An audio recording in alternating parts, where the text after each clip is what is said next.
joining us now, one of our favorite guests, John Owning, Pro Football Focus here on home of the Cowboys, 105.3 The Fan. Top 10 with Woolchucks coming up in 20 minutes. John, good afternoon to you. How the heck are you? Cannot complain. It's a nice day out here in Northern California. How you all doing? We're doing wonderful. Are you in Niner country? Oh, yes. Which is why I was cheering hard for the Chiefs to win. Thankfully, they came out on top, so I didn't have to hear it from every person in my life. So you're surrounded by them, are you? Oh, yeah. They're everywhere. What's the reaction to why it went wrong? Shanahan, Purdy, who's getting the majority of the blame? I don't know. I can see it both ways, honestly. The Shanahan thing, the whole thing that makes sense to me that I agree with, like what everybody else is saying, is you can't let Mahomes go second. You can't let a Mahomes touchdown win the game. And I feel like they should have went for it on fourth down because of that fact, because you don't want to let Mahomes get the ball and be able to 7 points win the game. So I guess I would put it on Shanahan's shoulders mostly. Do you think Steve Wilks was a scapegoat? I do not. I actually have been hearing about Steve Wilks and Shanahan kind of not really getting along well throughout the season. One of my good friends is Kyle Posey, who runs the 49ers SB Nation. And he was talking about all the time how there was a lot of friction between the two. So I was kind of expecting it if they lost, that Steve Wilks would be fired. So I was not surprised, but I can understand that it does not look good right after he held Mahomes to 19 points in regulation, and then you fire him. That doesn't really look good, but I think it was more due to how the defense performed throughout the season and how there was just friction in different philosophies between the two. John, what do you make of the Mike Zimmer hire? I'm a big fan, especially schematically. Obviously, the things we don't know are the things that Dan Quinn did the best, is the people stuff. He was really good at a person-to-person point of view, and I'm not really sure how Zim will fit in that point of view. But from the scheme perspective, I'm super excited. I mean, I'll go from front to back, from the fronts and the coverage. Front-wise, I'm really excited. He's going to bring back the over fronts. With Quinn, when we were 4 down, we were running mostly under fronts, where the 3 technique lines opposite of the tight end. And then when we were in odd, we played mostly a lot of bear stuff. And you saw some double eagle stuff with some double 3 technique. But what I really like about the over front for this Cowboys defense, especially the struggle against the run, is it makes you a lot more solidified against strong side runs, because when you have the 3 technique to the strong side and you have that 1 technique on the backside, it covers up the Mike linebacker a little bit more, so he has a little bit more freedom to scrape and make plays. And you have more players to that strong side, to the tight end spot. You know, in the past, where you saw the Cowboys, when you play under front, it's kind of more of a pass rush front, because you can create one-on-ones with the 3 technique in the backside defensive end. It's a little bit harder in over fronts to do that, but you gain a lot more resources to strong side runs, which is a space that I think the Cowboys struggled against, as everybody saw at times last year. So I think that's going to be beneficial. And then coverage-wise, I like that he has much more diverse coverages. You saw in Minnesota, he majored in cover 2, he majored in cover 3. They even played a lot of man-match stuff, similar to Nick Saban, the cover 7 stuff, the split safety man-match stuff. And I think that's going to really give the Cowboys more answers to opposing offenses, to how they're attacking, and be able to keep them more off base, off balance. I think that's going to be something that's going to really help the Cowboys in the secondary. And then obviously everybody talks about the double A gap, the double mug blitz package that Zim has made so famous, and how Micah Parsons is going to fit into that. And it's going to really fit well, because he's going to, as we've seen, he's really good at blitzing through the A gaps. But one thing I think everybody's overlooking is how much it can help Micah Parsons when he's lined up on the edge. From 2018 to 2021, Daniil Hunter ranked top 5 in unblocked pressure rate on the edge. And a big reason for that is because when you're using that double mug package so much, is offenses have to allocate more resources to their interior blocking. Right. So that means there's less resources to allocate to the edge, and it's harder to chip. It's harder to, slide the protection towards someone like Micah Parsons or Daniil Hunter, so that you're creating more one-on-one matchups. You're creating more situations when you add in more extra blitzers that Parsons could even get an unblocked pressure or two, something that is make-believe, for the first 3 years. So I'm really excited from a scheme perspective, how his ability to create really good pressures, especially on third down. Mike Zimmer's a a wizard on third down. His defenses have historically always been really good on third down, so I think that's something that's going to be exciting. And I'm just really looking forward to those schematic changes that we've looked for with Dan Quinn being implemented with Zimmer.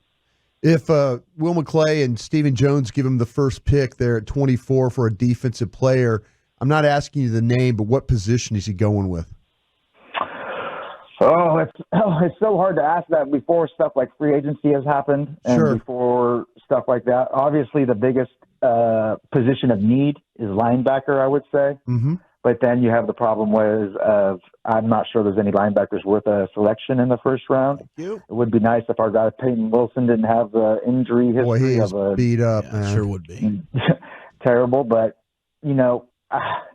I could see you can talk me into taking almost any position in the first round. I think you can even convince me to take an edge defender, take a pass rusher in the first round. Let's say Letu Latu's there or Jared Verse. You can definitely convince me to take a defensive tackle, whether it be a 1 or a 3 technique, like a Tavondre Sweat or a Byron Murphy from Texas or a Jerzon Newton from Illinois. Those could go. Cornerback, definitely a lot of cornerbacks that I think, a Quinyon Mitchell probably won't be there, but maybe a Kool-Aid McKinstry or a Terrion Arnold from Alabama. I think both of them could be good fits there. The one position I actually don't think that they need to really allocate many resources to that I hear a lot of people talking up is safety. I think the Cowboys, especially in a Zimmer scheme where you play interchangeable safeties, I think with Donald Wilson, Malik Hooker, Wanye Thomas, moving Marquesi Bell back to safety, even having Israel Mukwamu be able to be a safety. I think they have plenty of depth and starting caliber players there. So I think that's probably the one position on defense that I really don't think is necessary that you could really talk me into taking in the first round. John owning Pro Football Focus with us here in the GBag Nation. Okay, so you mentioned the safeties. You mentioned Micah. I'm curious if you had any current guys on the defense in mind that you feel like really benefit from being in this Zimmer scheme. Oh, well, one I think is the perfect fit is DeMarcus Lawrence being the strong side defensive end, the Everson Griffin in this scheme for Mike Zimmer. I mean, DeMarcus Lawrence does everything that Mike Zimmer loves in a strong side defensive end. He can take on blocks. He can penetrate if need be. He can pass rush. He can do the second reaction pass rush where he has to defend the run and then go to the pass. Because a lot of times when Zimmer has his strong side defensive end, obviously he's shaded by a tight end and a tackle. So a lot of times you got to work through some traffic before you can get upfield. And I think DeMarcus Lawrence is made perfectly for that. I mean, his ability to disrupt opposing running schemes from that strong side is beneficial. So I think he's someone who's going to be fantastic in Zimmer's scheme. And another person who I think is going to thrive is Donovan Wilson. I think his ability to the usage more of split safety looks is going to benefit Wilson because I think you didn't see him play a lot of single high stuff, but I think split safety, he's fine playing deep. We saw him do some good coverage stuff. I even think he got an interception from that point this year. And his ability to move from the box and play deep in those perspectives because Zim likes to use a lot of disguise where he'll have his safeties line close to the line of scrimmage and then bail out at the snap and run deep, or at the same time the inverse, go from deep to shallow. I think that could really benefit Donovan Wilson as well. John, on the offensive side of the ball, how much progress do you think their scheme made throughout the year?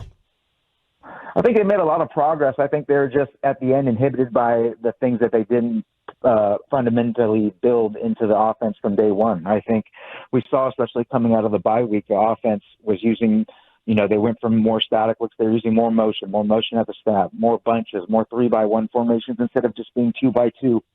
Those type of things. They were allowing Dak more freedom to make plays down the field rather than forcing him to look short to intermediate so much. So I think it really improved a lot, and I just hope that through the offseason they continue to lean into those things that they did more frequently. They start baking in those motions into their basic fundamental play so that it's easier for them to incorporate them and make changes from week to week and on an opponent-to-opponent basis. And how important is a personnel upgrade there, particularly with the running game? Could you design an offense with any quarterback where if you can't run, you can still operate against good defense? Yeah, I think we definitely need, especially, interiorly on the offensive line at center, I think is a big spot where you can help improve the run game. I know Brian has talked about it a bunch on the draft show and stuff about how you need a center that can cut off the defense and create those backside cut opportunities on especially outside zone runs and inside zone runs. And I think if you get a center, everybody's talking about Jackson Powers-Johnson from Oregon, get someone who can really cut the defense in half and create those cutback running opportunities. You'll see the offense is running success rate improve a lot. John, if you could, I know Brian asked you at 24 if you could pick a defensive player, but kind of just looking big picture at free agency and the draft, where are some positions that maybe you would like to see attacked via free agency, and then you can fill the rest in the draft? Well, one that I mentioned on Twitter recently, that the more and more I watch the linebacker position in the draft is the more and more I think you got to get your starting guy in free agency. A guy like Azeez Al-Shaair, maybe, or even a Josie Jewell, or even if you want to make a splash, they'll get somebody like a Levante David. I think those guys are going to be able to come in and make a bigger, stronger impact day one than someone like, a Junior Colson from Miami or a Jeremiah Trotter from Clemson. I think you need to go get somebody in free agency to shore it up there, and then maybe even double dip, get somebody in the middle rounds. Maybe if Peyton Wilson falls because of injuries, you can grab him at the end of day 2 or even early day 3, something like that. What do you think about the job Dan Quinn's done so far with his staff in Washington? Oh, pretty impressive so far, I think. Pretty impressive. I like a lot of the people that he's bringing in. Who did he bring? This is bad, right? I forget who he brought in as his defensive line coach, but I was pretty impressed with what he did there. And then he brought in, I can't remember the names off the top of my head right now, but I remember being impressed by the kind of coaching staff that he's created and kind of wondering, why didn't you bring some of those guys over to the Cowboys? And I think that kind of goes into the kind of push and pull that him and Mike McCarthy had in defensive coaching staff coming out of last season. That's Darryl Tapp, defensive line coach. Yeah. There you go. It's from the 49ers. Assistant. Dan Quinn, he changed his scheme when he got here, and he talked a lot about that. In those 3 years, how did it evolve or not evolve enough? Did it get outdated? How quickly is the meta changing?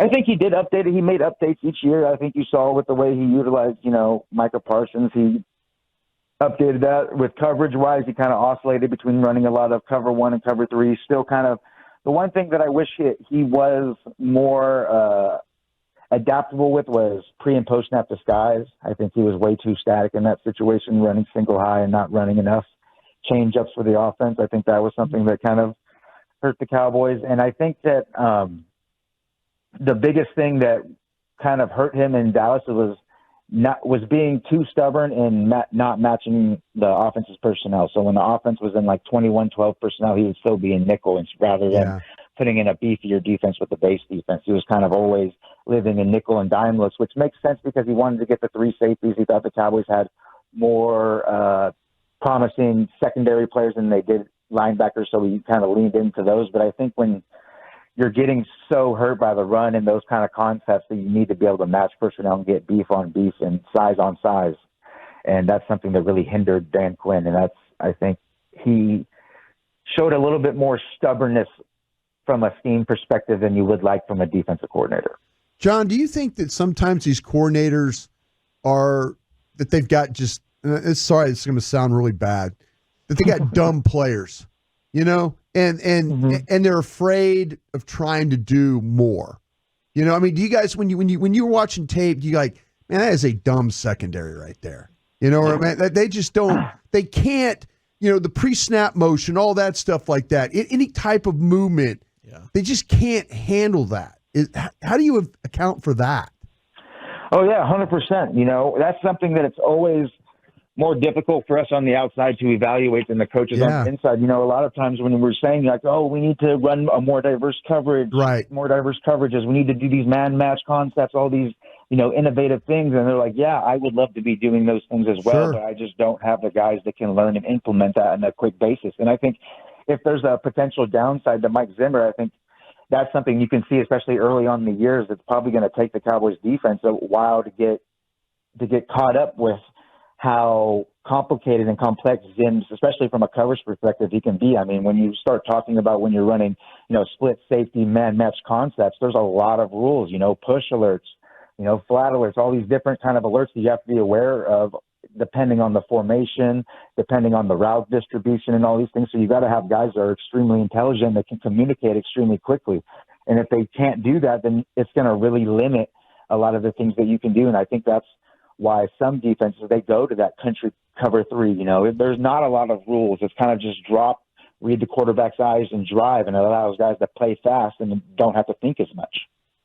Love it, John. Appreciate your time. Is there anything else about this football team you want to get off your chest before we let you go? Nope. Just excited to see what's going to go on. I'm really excited to see who Zim's going to bring on with the coaching staff. Excited to hear your guys' thoughts on everything. So, yeah, just interested in the next step.